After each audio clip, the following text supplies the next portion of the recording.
Good morning, and welcome to this year's Defense Logistics Agency Hall of Fame induction ceremony. My name is Kathy Rem. I'm the Communications Manager for DLA Human Resources and your MC for today's ceremony. Please rise for the arrival of the official party and remain standing for the presentation of the colors by the Military District of Washington Color Guard, the singing of our national anthem by Petty Officer Kevin Ulf of the Coast Guard Honor Guard, and the invocation by DLA Chaplain Colonel Robert Wishman.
Present the colors. Forward.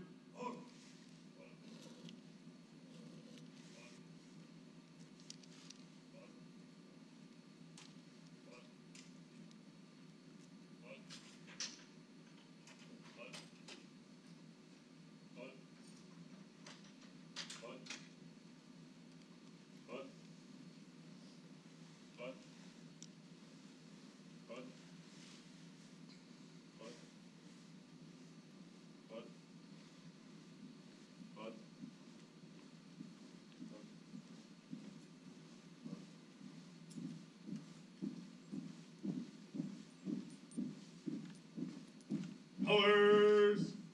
Halt. Halt. Present. Oh. Oh, say, can you see by the dawn's early light what so proudly we hailed at the twilight's last gleaming, whose broad stripes and bright stars through the perilous fight o'er the ramparts we watched were so gallantly streaming, and the rocket's red glare, the bombs bursting in air, gave proof through the night that our flag was still there. Oh, say, does that star-spangled banner yet wave o'er the land of the free and the home of the brave? Hold, right shoulder. Oh. Hold, sir. Oh.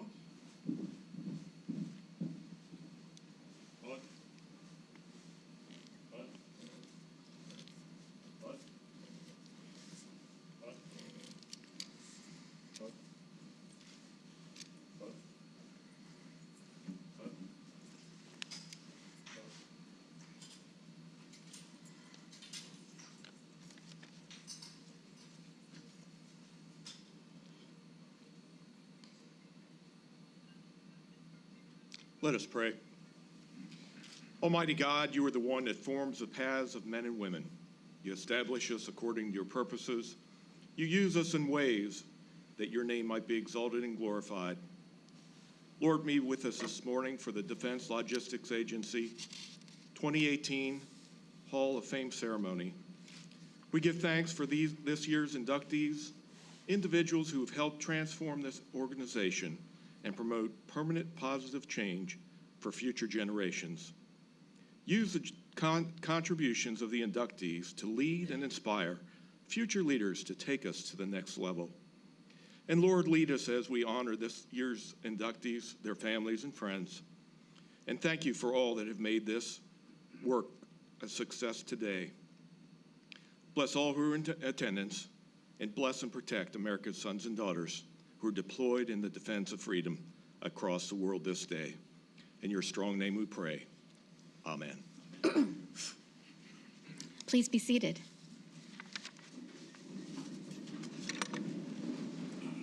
A special welcome to Lieutenant General Darrell K. Williams, Director of the Defense Logistics Agency, and his wife Myra, Mr. Ted Case, DLA Vice Director, Command Master Chief Sean Bromstedt, DLA Senior Enlisted Leader, our Hall of Fame inductees, their family members and friends, past Hall of Fame inductees, current and former DLA senior leaders, and employees of the Defense Logistics Agency. Today, we honor 5 former members of the DLA team who demonstrate unique and enduring contributions in support of our mission. Their contributions helped shape DLA into America's premier combat logistics support agency, a mission that we all proudly execute today. They are true representatives of the DLA spirit, and it is our distinct privilege to honor them today. This year's inductees are Ms. Lily Mae Brown, Ms. Donna L. Davis, Major General Robert C. Gaskill, U.S. Army retired, Mr. Larry M. Glasgow, and General Gustav F. Perna, U.S. Army. The inductees here today will each be presented with a medal and a commemorative plaque. In addition, they will receive a congratulatory letter from the DLA Director, a DLA Hall of Fame lapel pin, and Director's coin.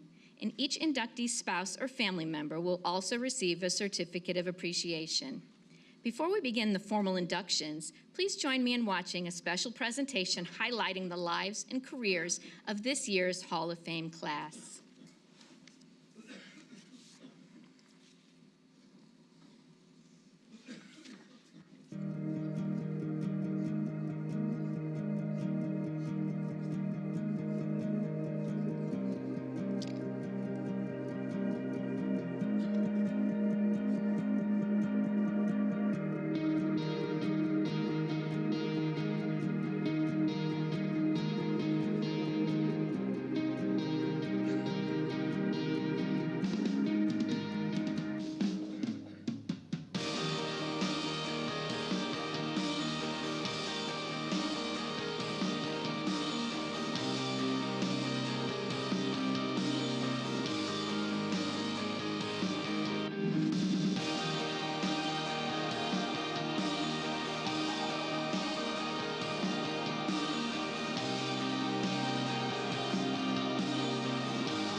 host for today's ceremony, Lieutenant General Williams, directs an organization responsible for providing a variety of logistics, acquisition, and technical services to the military services and other federal agencies in peace and war.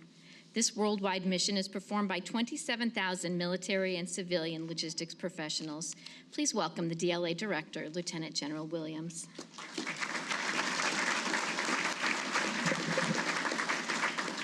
Well, good morning, ladies and gentlemen. And I would just like to start out again by just giving all of our inductees that we'll recognize throughout the ceremony, just give them one more round of applause. Thank you very much. Awesome. And so again, welcome to the 2018 DLA Hall of Fame ceremony. You know, I've long felt that you can tell the character and the culture of an organization by the way that it recognizes its people. And there's no one who embodies the essence of DLA than the former 5 DLA employees that we will induct into the Hall of Fame today. And so many of you who all are football fans, it's getting close to football season, and you know that the National Football League will kick off its 2018-2019 football season in the next few weeks with the Hall of Fame induction ceremony and its annual Hall of Fame football game. And no doubt the players that they will induct into this year's Hall of Fame will have made significant contributions to their respective football teams. However, I would suggest that their accomplishments will pale in comparison to the importance of the accomplishments of our DLA Hall of Famers and their support to our men and women in uniform and the defense of our nation. Our Hall of Famers are trailblazers, they are innovators, and they're people who have pioneered our practices and systems, many of which we are still using today. They're leaders, they're pathfinders, they're visionaries. And in many cases, they're still all of our mentors, and they built the very foundation that we stand upon. And so we owe them a debt of thanks. And so I'm thrilled that everybody in the audience and in the listening audience were able to be here with us today to celebrate this great event in the midst of everything that's going on in this great agency. And for those of who are joining us from the outside, going on within your personal lives, you still found time to come to today's ceremony.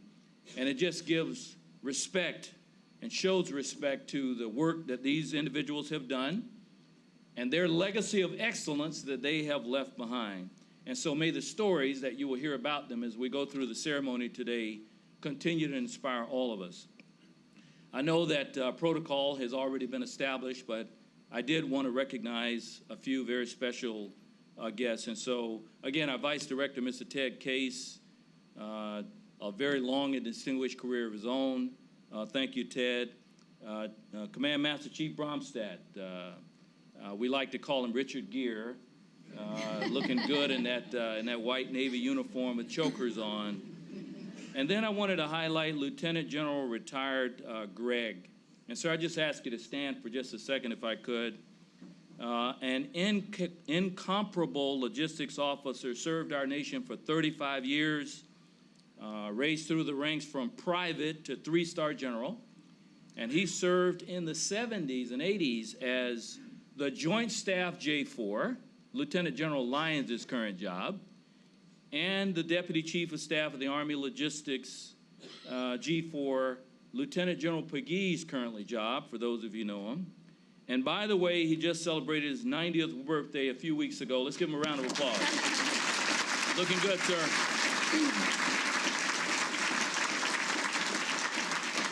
Also like to recognize Major General retired forever President Pete Proctor. He was our Army's 46th Quartermaster General, Commander Defense Supply Center, Philadelphia, now Troop Support, and our DLA J3. And he's also a member of the 2005 Hall of Fame. Round of applause, sir. Thank you for coming. Certainly my lovely wife, Myra, thanks for coming. All of our Tier 3 SCSs who often don't get recognized at ceremonies like this. Would our Tier 3s in particular please stand, our executives for the agency. Please give these ladies and gentlemen a round of applause. Thank you very much. Thanks for what you do. Thank you. and all of our SCSs in general. Thank you for providing the continuity as the military members come and go. And then to our MSC commanders and directors, please stand. Major subordinate command commanders and directors all made it today. Please give them a round of applause. Absolutely outstanding. Thank you. Thank you very much. And now I'd like to recognize some of the family members that are in attendance for some of our inductees. And I warn you in advance that Major General Gaskell brought an entourage, right? The entire Major General Gaskell entourage. And so son and daughter-in-law, Mr. and Mrs. Robert Gaskell Jr., with their daughters Rachel, Ariel, and Mariah, thank you all for coming today. Daughter and son-in-law, Marlon and Cheryl Foster, with their daughter Avis, and I understand their son Julian was not able to make it today. So thank you all, and the rest of his entourage for coming. I also have to recognize certainly Mr. Willie Williams and Stacy Williams, who are personal friends of Myra and I. We all graduated from the real HU, sir, Hampton University, back in 1983, and Willie has a very distinguished and long career of his own, and so thank you very, very much for coming. I'd also like to recognize Major General Gaskell's special guest, Ms. Shirley Bryant. Ma'am, thank you for coming out today as well. Thank all of you for coming, and give the Gaskell entourage a round of applause. Thank you. And Ms. Donna Davis, her family is here. Her husband, Mr. Xavier Villarreal, who is a logistics management specialist here in the J3. Their daughter and son-in-law, Matthew and Allison Patterson, with their daughter, Amelia. And then Donna's son, Justin, is here with his friend, Miss Carmen Chum. So let's give them a round of applause. Thank you all for coming today. In addition, we have Miss Lily Mae Brown's daughter with us today, Miss Lillian Brown Greighton, with her husband, Chuck, and their daughter, Josie. Let's give them a round of applause. Thank you very much. And we have several other DLA Hall of Fame inductees with us today. Mr. Don Shykoff, class of 2001. We have Mr. Bobby Parsons, class of 2005. Brigadier General retired Dornick, I believe, made it in. Ma'am, are you here? She was supposed to make it. I guess she didn't quite. Maybe she'll join us later. Class of 2006. Mr. Jeffrey Neal, class of 2013. And Miss Mary Studevant, class of 2016. And so to all of our DLA Hall of Famers, let's give them a round of applause. Thank you very much. So to other distinguished visitors, fellow General and Flag officers that I may have missed, to all of our DLA senior leaders, all of our DLA family members, ladies and gentlemen, most of all our DLA employees, I'd like to begin my remarks today by recognizing this as a very significant milestone. And the milestone is that this is our 20th year of the DLA Hall of Fame, our platinum anniversary. And so Lieutenant General Glisson, the DLA's 13th director, began this tradition in 1998 to honor the very best of the best of the DLA workforce. And so today we will induct 5 more game-changing members, bringing our total number of inductees to 111 since the Hall of Fame's inception. So this is an historic year. These 5 inductees collectively serve for a total of 162 years of federal service and 73 years of service to DLA. If we add these to the years of those previously inducted into the Hall of Fame, we'll have a total of 3,562 years of federal service and 2,413 years of service to DLA within our Hall of Fame. I'm sure you agree with me that that is unbelievably impressive. A ceremony like this is an important one because it gives us an opportunity to preserve our history, to promote our values, and indeed to celebrate excellence, because that's what our Hall of Famers represent. The stories of our Hall of Famers reminds us of what selfless service to our nation is all about. And so as we honor our inductees today for their leadership and their accomplishments, this celebration is also about an inspiration and motivation to all of us as we look forward to the next 57 years of DLA. And so that brings me to this year's Hall of Fame inductees. Today is about them. And so let's get on with recognizing their wonderful achievements. Ladies and gentlemen, earlier I mentioned the National Football League Hall of Fame, where this year they will induct as one of its inductees Randy Moss. Many of you all remember Randy Moss played for 14 seasons as a wide receiver with the Raiders, with the Vikings, with the Patriots, and others, and he amassed a career total of 982 catches for 15,000 yards and 156 touchdowns. Impressive indeed. But give me Lily Mae Brown. She is special on several levels because of her courage in the face of racial injustice and gender inequality. Lily was a systems analyst at Defense General Supply Center, now DLA Aviation. In 1974, she filed a complaint with the Equal Opportunity Office alleging the gender-based discrimination. Lily risked her career to file this claim, but her courage allowed 6 fellow employees to say, too, that they faced gender and racial discrimination. Her 1977 court victory in a landmark class actions case transformed the agency, resulting in positive changes in hiring, training, awards, promotion practices across DLA, and I would indeed say the Department of Defense. According to a former DLA Aviation Equal Opportunity Director, Mr. Harold Mangas, quote, "Many sit here today because of Ms. Brown's strength, her courage, and her resolve to end discrimination in the workplace." And so Lily Mae Brown passed away in 2006, but her influence still reverberates throughout this great agency and the Department of Defense. We can thank Lily and pathfinders like her for our strong people and culture plan that we have and for our comprehensive EEO practices within this agency. Let's give Ms. Brown a round of applause. Absolutely awesome.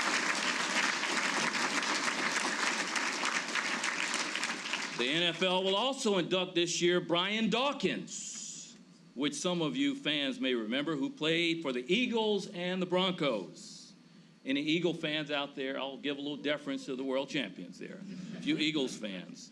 And he played for 16 seasons, 224 games, and recorded 37 career interceptions with 513 yards and averaged 100 tackles every year throughout his career. And so that's pretty good, but give me Donna Davis. I'll take that Hall of Famer. She started as a GS6 administrative assistant and ended up as the deputy director, executive director for material policy processes and assessment directorate in the J33. Her career path took her upward, but also across many different offices and directorates within the agency, mainly because of her leadership skills, her competence, and she was in such very high demand. In many ways, her career was like that of someone in the military, where she never stayed in the same job for more than about 3 years. In many cases, Donna was requested by name to lead a team or head a project because she had earned a reputation for getting things done. Her leadership philosophy was, if you treat people well, they'll do amazing things. And so that sounds pretty familiar to me, because I've always said, if you take care of your people, the mission will happen. Well, Donna said it first. And so our Deputy Chief of Staff, Mr. Helian Flowers, shared some memories of Donna. And as a leader, he said that she was absolutely fearless, that she balanced a strong emphasis on mission success with taking care of her people. And so you can read the details in the program about her career with the Defense Contract Management Agency, her role in the development of DLA's executive information systems, her leadership in enterprise business system program implementation, and her time as chief of DLA's logistics research and development team. Donna was a key leader for this agency and contributed in so many different ways. Her career was unique, it was amazing, and it would be very, very difficult for anyone to duplicate. Let's give Donna a round of applause. Thank you very much. And so for some of you, shall I say, very mature leaders in the audience who remember football back in the 1960s, the NFL will induct the guard Jerry Kramer, who anchored the offensive line for the Green Bay Packers for 11 seasons during the Lombardi era.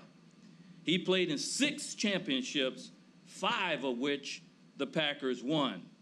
That's okay, but I'm more impressed by Major General Robert Gaskell, who served the Defense Logistics Agency as Deputy Director from 1978 to 1981 under Air Force Lieutenant General Gerald Post, our 6th DLA Director.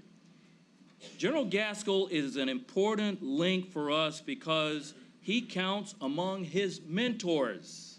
Lieutenant General Andrew McNamara, that name might sound familiar, and Carl Kabizman.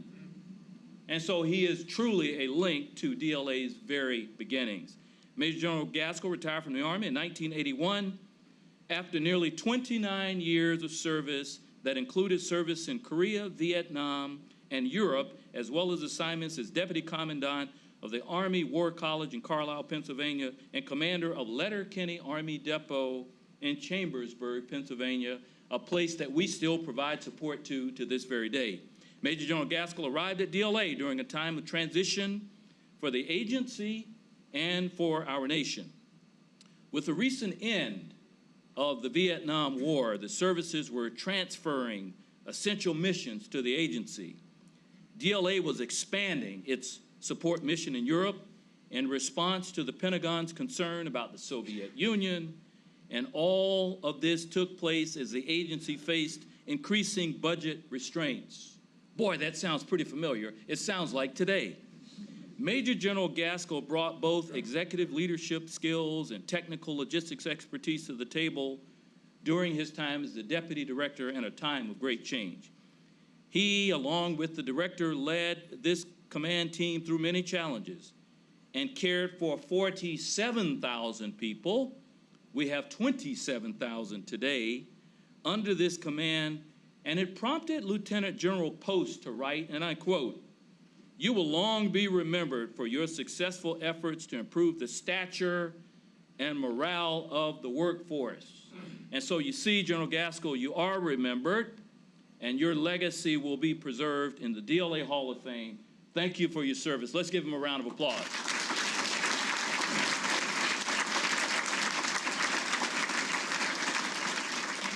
Now, I think everybody knows Ray Lewis, and he's going to get inducted into the NFL Hall of Fame, and we all remember him as the Baltimore Ravens linebacker. But even with his franchise record, 2,643 career tackles, I'll take Larry Glasgow any day of the week. And so Larry radiated an attitude of complete customer focus in DLA logistics operations during a time of significant change in the first decade of the new millennium, and an attitude that was contagious to both his workforce and all of his colleagues. And as the DLA Logistics Operations Executive Director for Customer Operations, he practiced and instilled in others the idea that DLA's support to the warfighter is always number one. Boy, that sounds like our warfighter first motto today. He culminated his distinguished career serving as the Deputy Director of Logistics Operations and Readiness. Throughout his time in the J3, he kept the focus on building relationships with customers while exceeding, not just meeting, exceeding their expectations. And so DLA Logistics Operations Deputy Director of Operations and Sustainment, Mr. Michael Van House, said of Larry, I quote, "Logistics operations today is very customer focused. And I think a lot of that came as a result of Mr. Glasgow's influence," unquote. Larry and his team established customer account managers, national account managers for the military service, and he was also key to establishing performance-based agreements with all of our military services.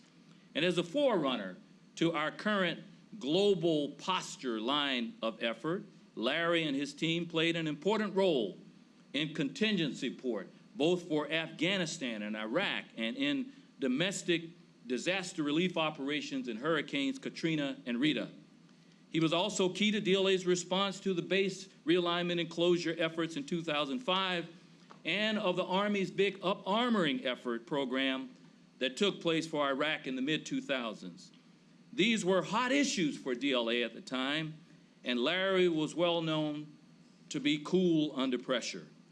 And for his great work in infecting the DLA customer-focused attitude. And that's an infection that I hope that we will never find a cure for. Larry Glasgow deserves to be placed among the elite DLA alumni in the Hall of Fame. Let's give him a round of applause.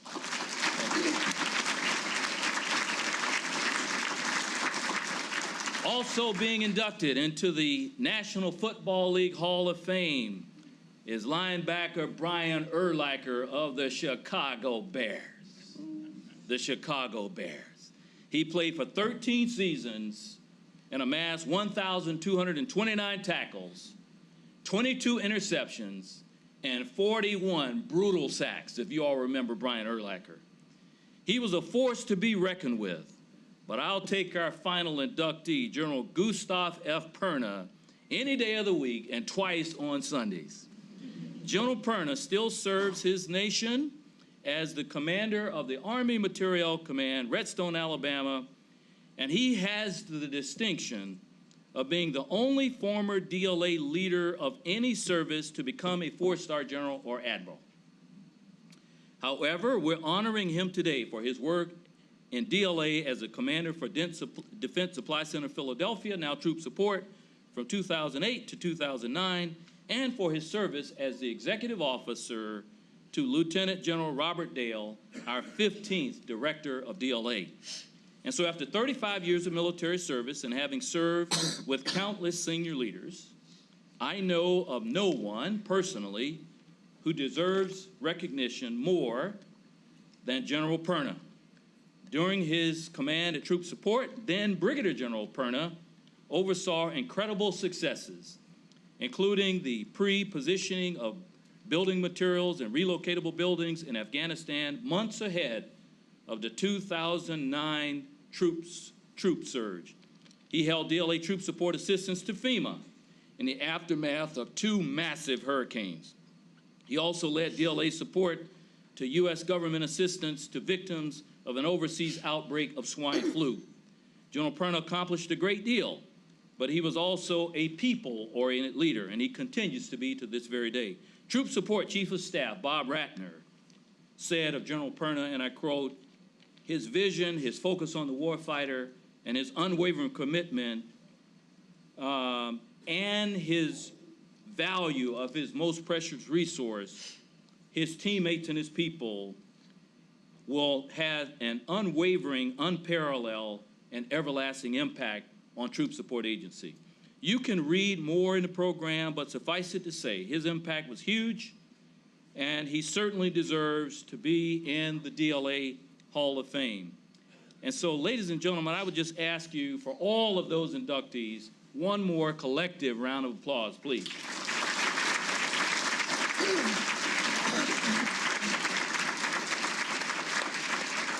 I will close by adding that the 2018 Hall of Fame inductees make us all very, very proud. The success of this great agency over the past 57 years can be attributed directly to the actions of these remarkable individuals. Last fall, our senior leaders and I came up with a statement for why we come to work every day and why every DLA employee does what they do. The resulting statement was not a new idea. In fact, it's a thread that has run throughout our agency from its very beginning. It connects one generation of DLA professionals to the next. It's at the heart of our mission, and it allows us to work not just for a paycheck, but for a cause that is much greater than ourselves. We came up with a wise statement of to serve the warfighter and our nation. And so today's inductees help lay the foundation for that principle. Thank you to our inductees. You inspire us, as do all of the 111 members of our Hall of Fame. And thanks to everyone on the DLA team for what you do each and every day. May God bless all of you. May he bless our great agency. And may God continue to richly bless the United States of America. Thank you, and Warfighter first.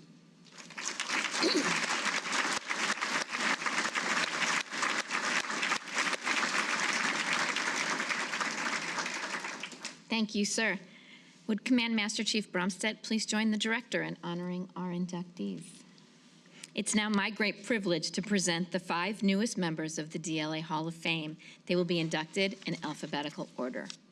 Our first inductee is Ms. Lily Mae Brown. Ms. Brown is being inducted posthumously. Accepting on her behalf will be her daughter, Ms. Lillian Brown Gritton. Lily Mae Brown was not just a true leader, but also an icon in General Supply Center history. In May 1974, she filed an EEO complaint alleging gender-based discrimination, not knowing she would be thrust to the forefront of what would become a historic class action EEO complaint against the Secretary of Defense, the Director of the Defense Supply Agency, and the Commander of the Defense General Supply Center. The suit was settled in 1977, and what followed was a 10-year period of significant progress for minorities and women. Thanks in no small part to her courage and determination, progress continues to be made towards securing equal rights for all DLA aviation employees. Ms. Brown also played a key role in developing a standard barcode symbology for DoD, which improves speed and accuracy in depot operations. Ms. Brown retired in 1994 after 27 years of service, and her legacy and impact will live on for generations.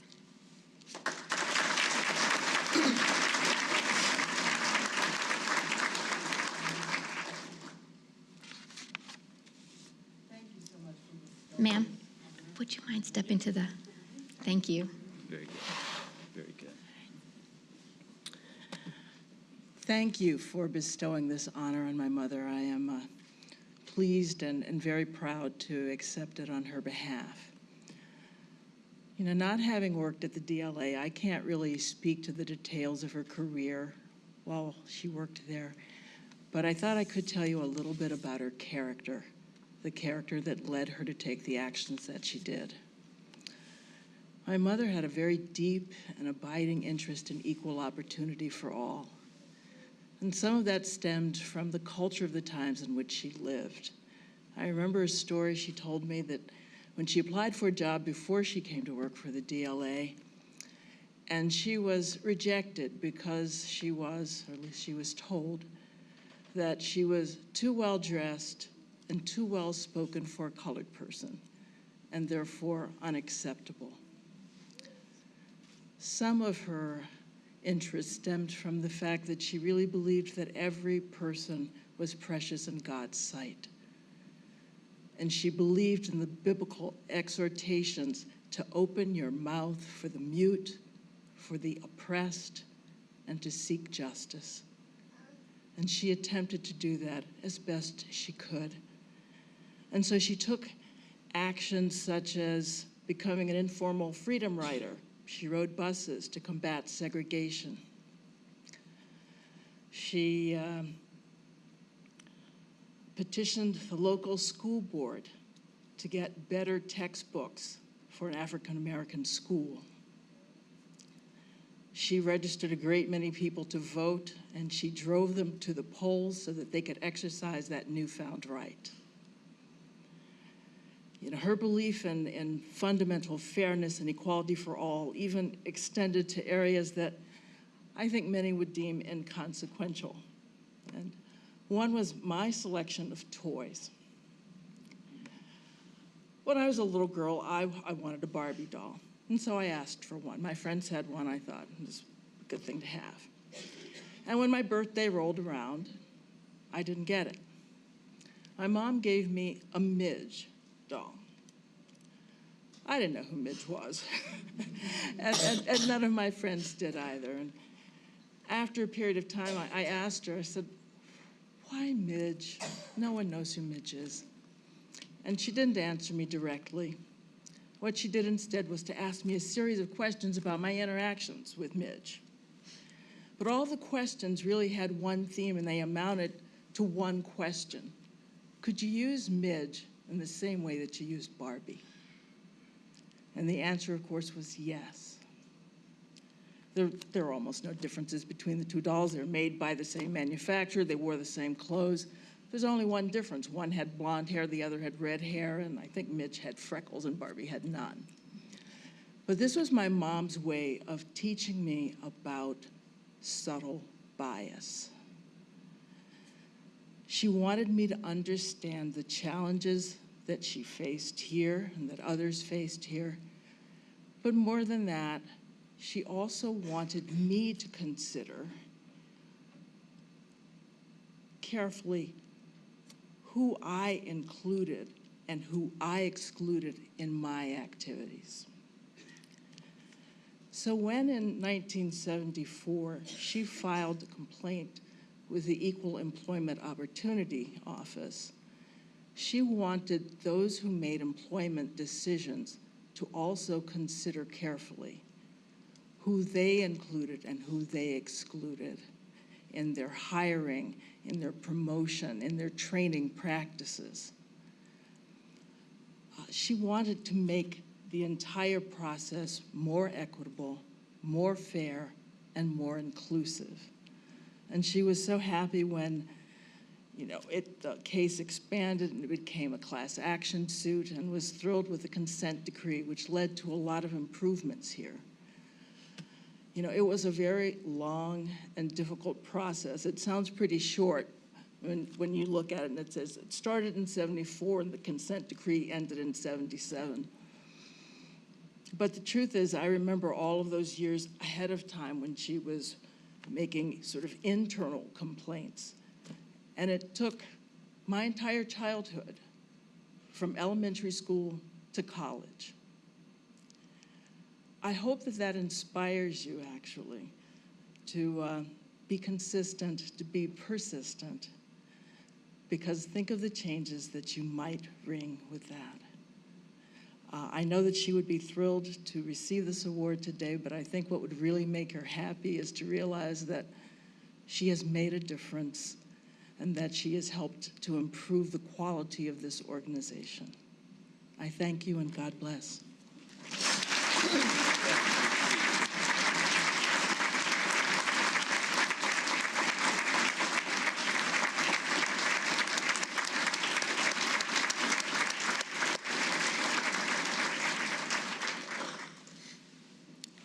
Our second inductee is Ms. Donna L. Davis. Will Ms. Davis' spouse, Mr. Xavier Villarreal, please join Ms. Davis on stage? Donna Davis served DLA with distinction for 32 years, beginning in March 1981. During her time in the DLA Corporate Performance Office, her team designed and implemented DLA's Executive Information System, the first enterprise-wide use of statistical process controls and trend data. Later, in the Business Systems Modernization Office, she oversaw operations that led to the Enterprise Business System. Her contributions to the EBS effort culminated in the role of Chief of EBS Organization Alignment, where she successfully oversaw the transition of more than 5,500 employees across DLA to new business units, roles, and jobs. Ms. Davis then took her process-oriented skill set to DLA Research and Development, where she oversaw development of new sealing technology for MREs, improved small arms protection for fuel tanker trucks, and use of RFID technology in issuing uniforms at recruit depots. Her accomplishments reflect a lifetime of dedicated support to DLA and its customers.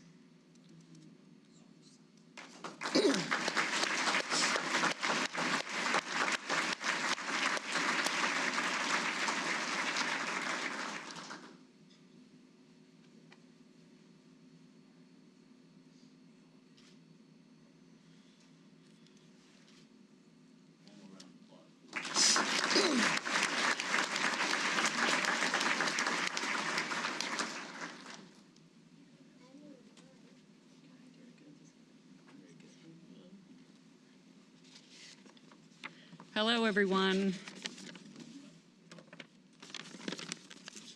No joking today. have to be serious.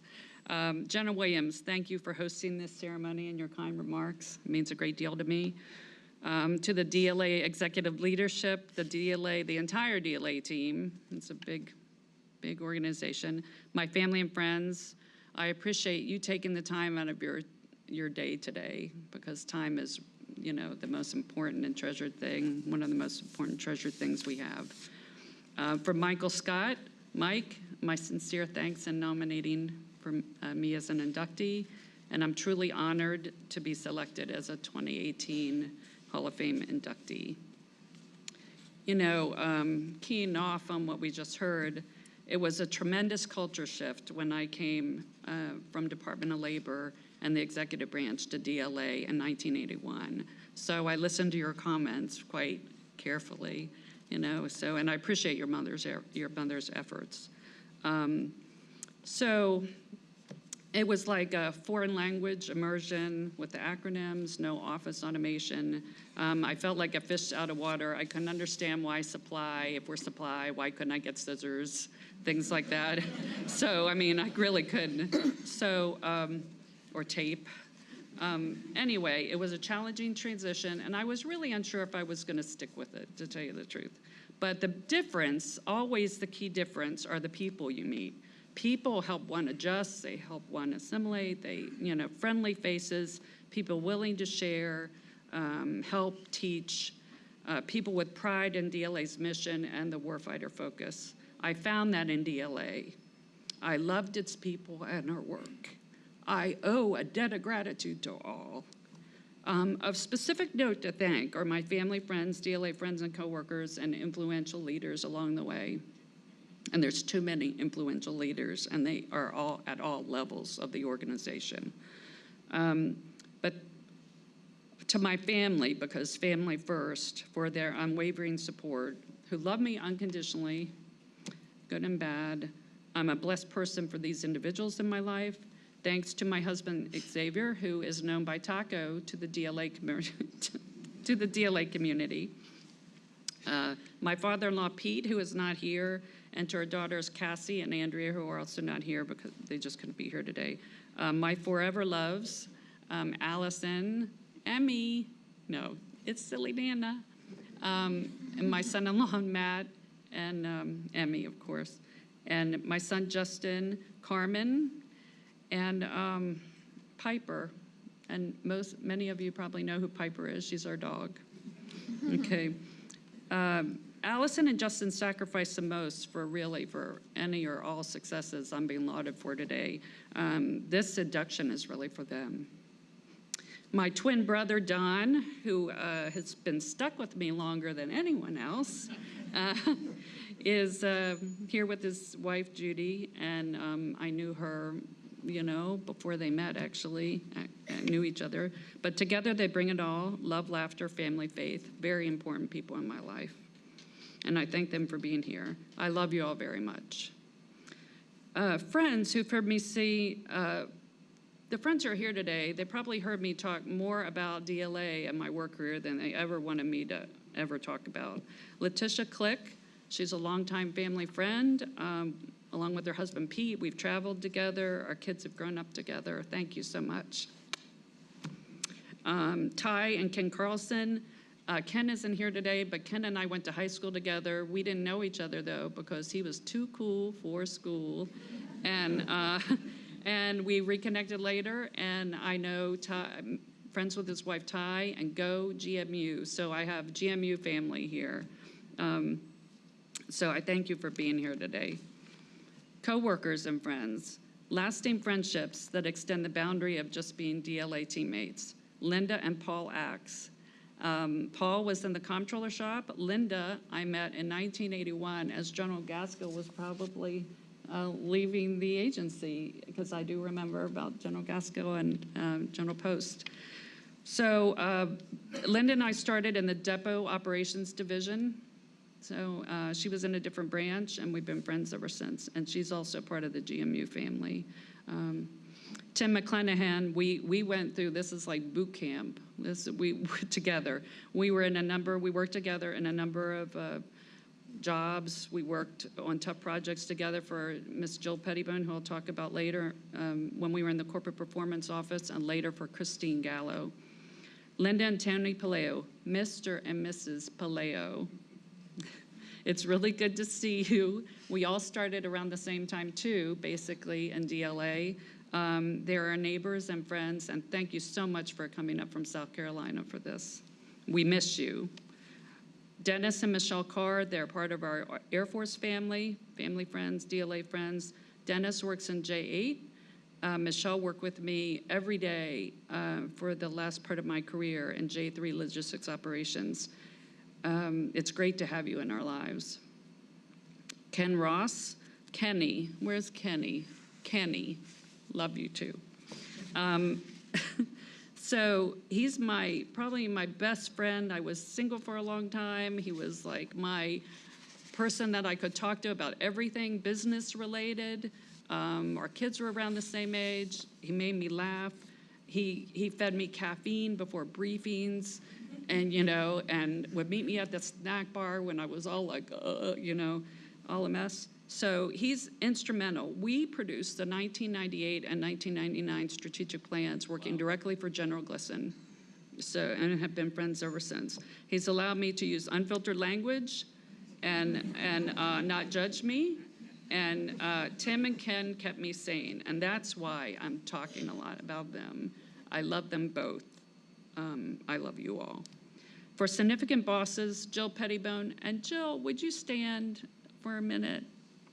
Jill Pettibone is a former executive SES at DLA, and she was instrumental in she worked in contract management, so she worked in DCMA before it was DCMA, so she's got a huge, long career and contributions for DLA, and she also started the EBS effort at the very beginning, at the grassroots. So I wanted to call her out because she was so instrumental in my life. So there's a couple of senior leaders that I want to highlight. Jill Pettibone, Kathy Cutler, Mike Scott, and Steve St. John, who isn't here today, but I want to mention him. These leaders provide a vision, knowledge, free reign to work and achieve success. They're fearless. And they definitely gave me enough rope, not to hang myself, but gave me enough rope to where we were all successful, and it was better for our customers and for our mission. And so very key people. So Jill, I'm going to go circle back to Jill. I worked for her for about 3 tours, I figured out, in contract administration or contract management, corporate performance office, and the business systems modernization / enterprise business system office. I just want you to know you're an incredible leadership and personal influence. So now I'm gonna cry, but thank you. For Steve St. John, I just want to say on the record, I owe him a beer. Okay. For all the familiar and friendly faces in the audience, what stories we could tell. Don't tell them today, but you can tell them any other time. I have fond memories of all the hard work we accomplished in DCMC, the Corporate Performance Office, or DCMA now, the Enterprise Business System gang, long 7 years, 6 or 7 years. My research and development friends, who I love dearly, was a great experience. And many parts of DLA that made us more efficient and better able to support our customers, because I always thought, never forget who you're working for, and that's not necessarily about your boss, it's about all the people that are around you and you're working for. So I thank you, I salute you, and may God bless you. Thank you for this honor.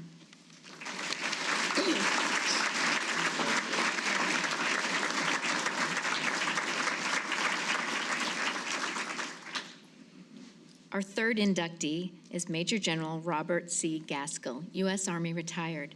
Would Mr. Robert Gaskell, Jr. please join his father on stage?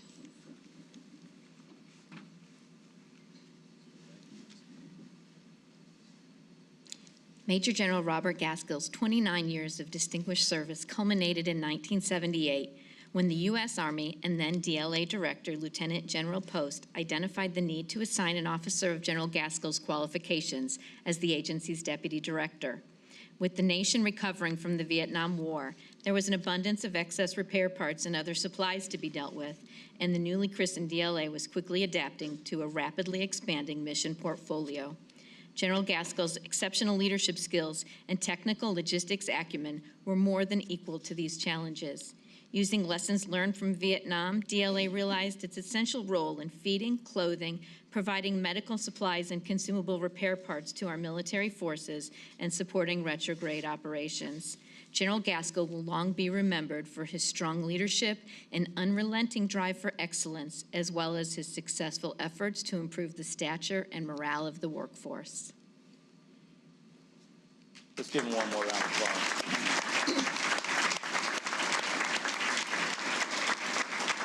So a little bit off script, but just bear with me for a minute. I was going to ask our great J3, General Johnson, to join me on stage. He doesn't even know what this is about, but I think it's appropriate. And so back in 2014-15, the Department of Defense authorized military officials to present the Vietnam Pin to Vietnam veterans. You all heard in General Gaskell's bio that he served during Vietnam, and he's authorized to wear that pin. And on the back of it, it says, "On behalf of a grateful nation." And so many of our Vietnam veterans did not get the recognition that they deserved or the welcome home that you see with the troops returning from Iraq and Afghanistan. And I just wanted my J3 to join me with General Gaskell in presenting him with the veterans pin from Vietnam. So if you would assist me, Mark, I'd appreciate it. You get on one side, I get on the other. Very good. I'll put it on and you'll pin it. There you go.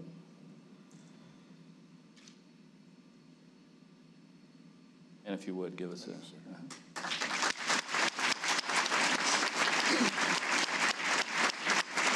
Thank you, Mark. Thank you. Thank you.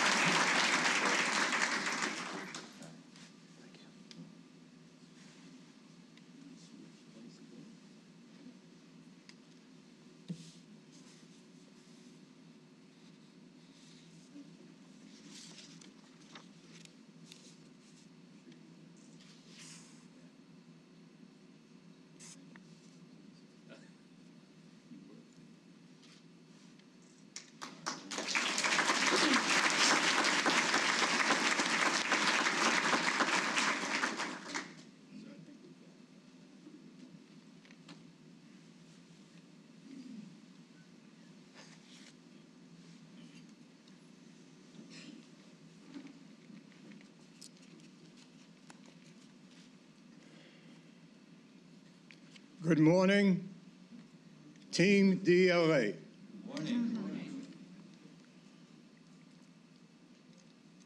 First of all, I need to express thanks to my friend General Pete Proctor,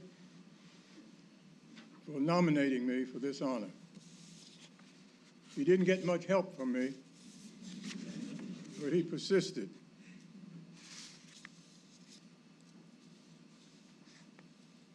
Back before the Defense Supply Agency and later the Defense Logistics Agency were born, I had the distinct privilege of being mentored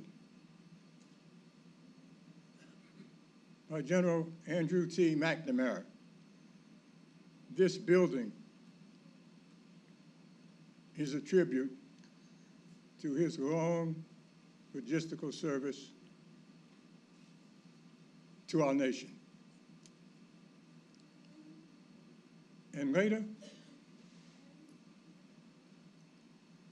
I had the privilege of being mentored by General Woodrow Wilson Vaughn, who also was a former director of DLA.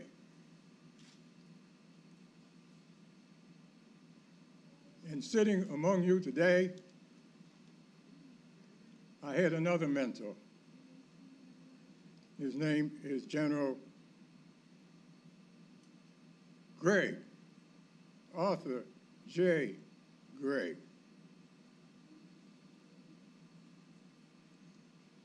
I obviously needed a lot of help.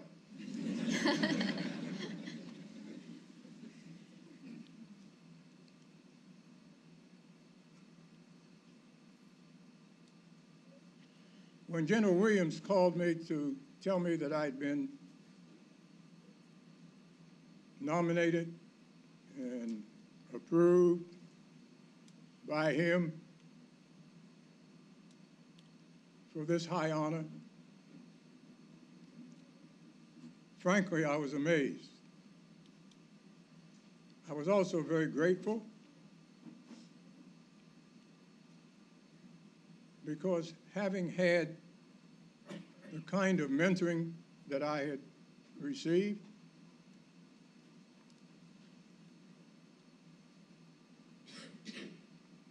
to be elevated to a senior logistics assignment at DLA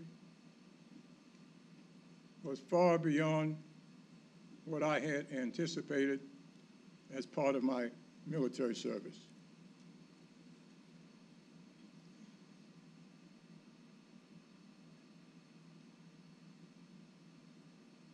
I thoroughly enjoyed my tour of duty here.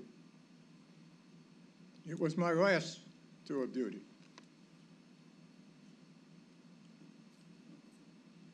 Fortunately, I was supported by family, some of whom are here today, and special friends who are also here today. I would not be here as part of this ceremony if it had not been for you.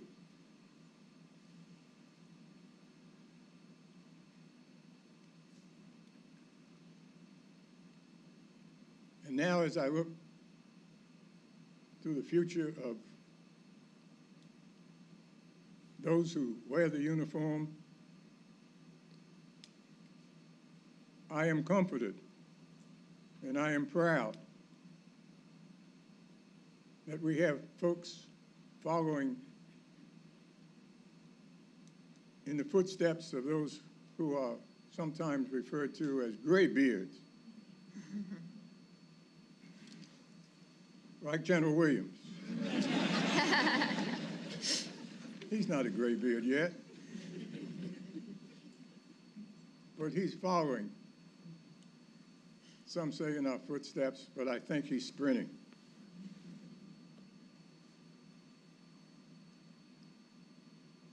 I want to thank all of you for coming out for this ceremony.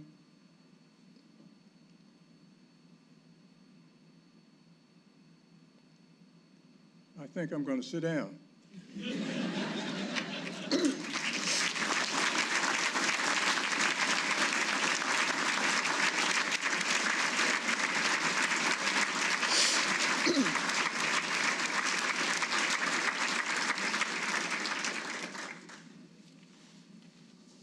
Our fourth inductee is Mr. Larry M. Glasgow. Mr. Michael Scott, Deputy Director of DLA Logistics Operations, will accept on his behalf.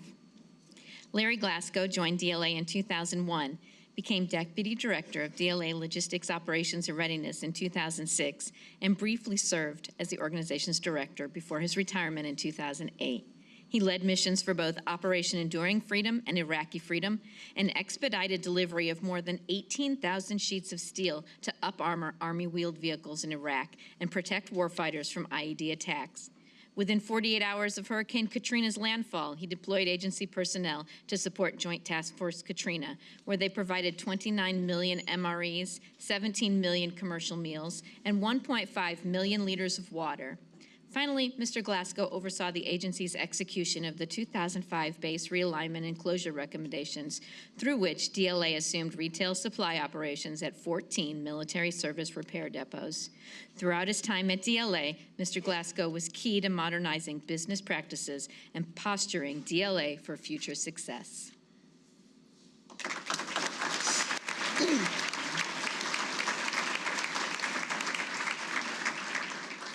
Mr. Glasgow is not able to be here today, but he provided recorded remarks, which we'll watch now. Good morning, my fellow DLA teammates around the world, and happy Thursday or Friday, depending on your time zone. First, I'd like to acknowledge and thank Lieutenant General Darrell Williams and his team for my selection and induction into the DLA Hall of Fame. Thank you so very much, sir. You and your team honor me. I am sorry that I'm not able to attend today's Hall of Fame ceremony, but as this video is being shown to you, I am currently out in California and Nevada at Lake Tahoe, attending a family reunion planned over 2 years ago. I am grateful and humbled by this recognition and induction into the DLA Hall of Fame. I consider this recognition to be one of the more significant honors in my life. And I must, in all honesty, admit that this day would not be possible without the support of my wife, Deborah, and a significant number of DLA teammates. And I want to emphasize that this day and the selection is not due to any heroic efforts on my part, but because of circumstances and timing associated with individuals that I worked with and for during my tenure at DLA.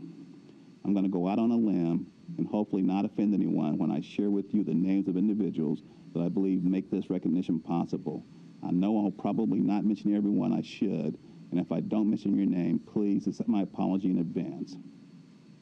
First, I'd like to acknowledge the great military leaders I worked for while at DLA. Vice Admiral Keith Lippert, Lieutenant General Bob Dell, Rear Admiral Ray Archer, Major General Lauren Reno, Major General Pete Proctor, and Major General Benny Williams, a great group of officers who challenged and inspired me every day of my DLA life. Second, I'd like to acknowledge my J35 and J4 front office staff that provided outstanding support. Angela Ross, Debbie Reese, Renee Roman, and Colonel Susan Junker were there when I first arrived. Renee was followed by Colonels Eric Smith and Susan Galante and Lieutenant Colonel Karen Wells. And Colonel Junker was followed by Colonel Lenny Petrucelli and Kim Huntley. I could not have inherited a better front office staff. As most of you may remember, DLA J35 was a far-flung organization located all over the world. We had LNOs, NAMs, and CAMs, over 100 customer service reps positioned throughout the world. I worked very closely with all of these individuals, and some of the names I fondly remembered as I wrote this speech were Army NAM, Colonel John Klotzko, Navy NAM, Captain Walt Wright, FMS NAM, Colonel Selden Vonderhoff, Air Force NAMs, Colonels Don Micheletti, Mike Van House, and Tom Bronze, Marine Corps NAM, Colonel Steve Brzezinski, and Army Colonels Keith Jones and Keith Cadalin and Bill Bennett at DLA Central, and Army Colonels Dave Mentis and Paul Abel at DLA Europe, and Army Colonel Chris Iskra at DLA Pacific. These individuals were a joy to work with, and every one of them were true professionals and gave their all to support the military services.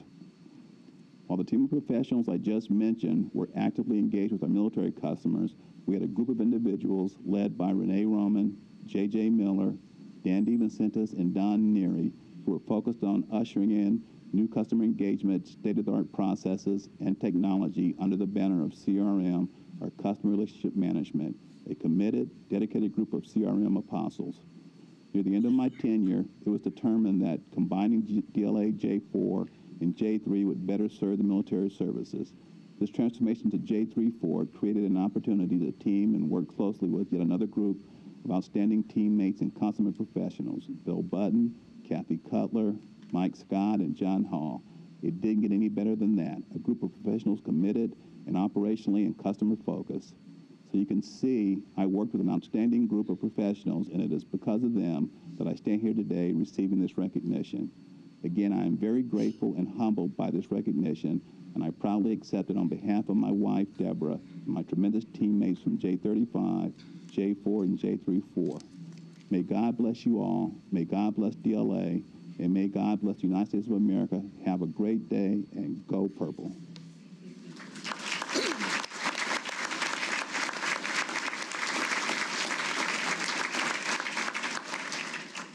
Our fifth and final inductee today is General Gustav F. Perna, U.S. Army. The DLA Troop Support Commander, Army Brigadier General Mark Zimmerly, will accept this honor on General Perna's behalf. General Perna is being inducted into the DLA Hall of Fame for his outstanding leadership as commander of the Defense Supply Center, Philadelphia, from July 2008 to October 2009. Under General Perna's leadership, the diverse DLA workforce in Philadelphia achieved more than $13 billion in sales, $61 million in inactive inventory reductions, and increased material availability across 4 supply chains. General Perna led the center's effort to position building materials in Afghanistan 6 months ahead of increased troop levels during Operation Enduring Freedom. His strategic thinking resulted in the placement of more than 3,700 containers of basic building materials in the theater of operations. He also institutionalized the monthly Troop Support Civilian Employee Retirement Ceremony, recognizing the important role that civil servants play in supporting America's warfighters.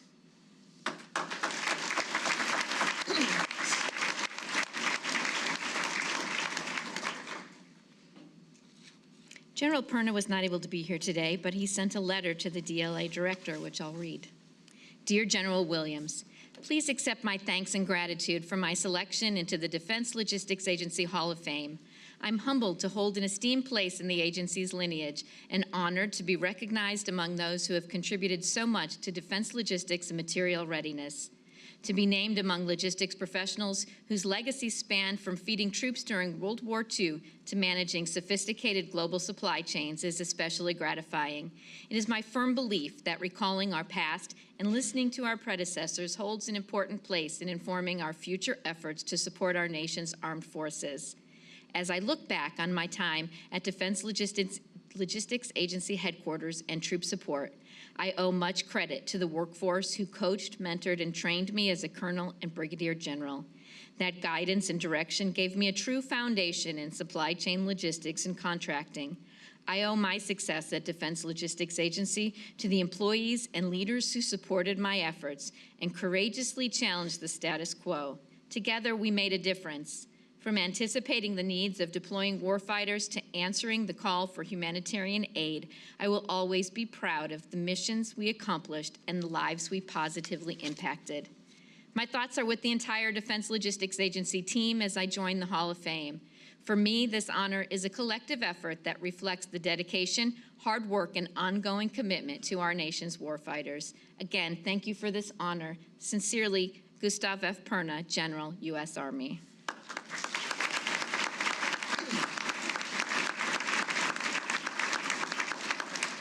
This concludes the formal part of the Hall of Fame inductions. Would Ms. Davis and General Gaskell please join General Williams and Command Master Chief Bromstead at center stage for a group photograph?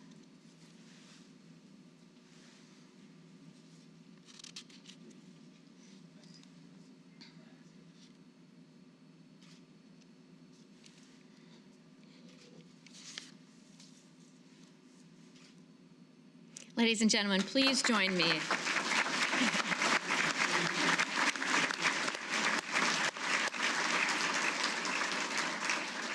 To commemorate the 20th anniversary of the DLA Hall of Fame, we're inviting Ms. Davis and General Gaskell to join General Williams and Command Master Chief Bromstead in a ceremonial cake cutting.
Before we conclude today's ceremony, Chairman Williams has one more announcement to make.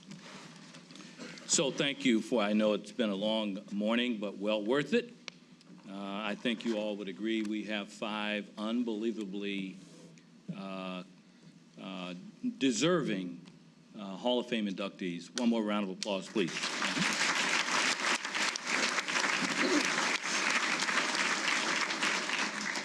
The 2018 Hall of Fame inductees certainly inspire us, and I'm delighted to announce a new award that will further serve to inspire us and honor the highest achievers in our organization. Ladies and gentlemen, our founder, Lieutenant General Andrew T. McNamara, was an innovator. It was his vision that shaped what we are now as the Defense Logistics Agency. And so try to imagine the scope of the challenges he faced in 1961, harnessing cooperation between the military services, other burgeoning defense agencies, each with their own ways of doing business, to create an entirely new organization. It seems incredible now, but through his enforceful leadership and determination, he stood up the Defense Supply Agency, and he completely changed the game. And so I believe that that spirit of innovation is alive and well today in the Defense Logistics Agency. And so we want to seek out and honor one individual each year, former or present, civilian or military, who has made a singularly transformative impact on the Defense Logistics Agency's operations and culture, or who has permanently and positively impacted the agency and its mission. To do that, I have approved the establishment of the Lieutenant General Andrew T. McNamara Icon Award. The J1 is currently working with the Army's Institute of Heraldry to design the award, and you can expect the initial nomination call by July of 2019. The inaugural presentation will likely take place at our ball, the DLA ball, in 2019. And so I think that that is very exciting news.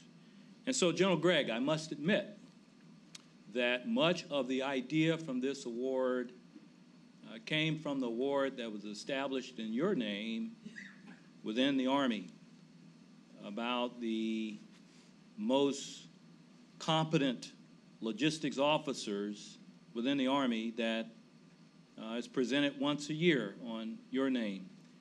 And as I stood at the ceremony last time at the presentation of your award, I thought about this great agency and the many, many, many joint logisticians, both military and civilian, who have passed through the doors of this agency, and we would like this to recognize just one person each year that exemplifies the iconic and transformative ideas of our first and former director. And so we have that to look forward to. Again, thank you all. Thank you, Kathy. Back over to you. May God bless all of you. May God bless the United States of America. Thank you.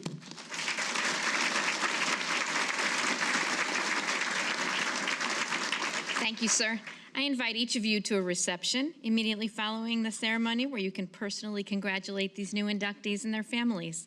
Now, please rise and remain standing for the departure of the official party. Then please wait for your row to be released.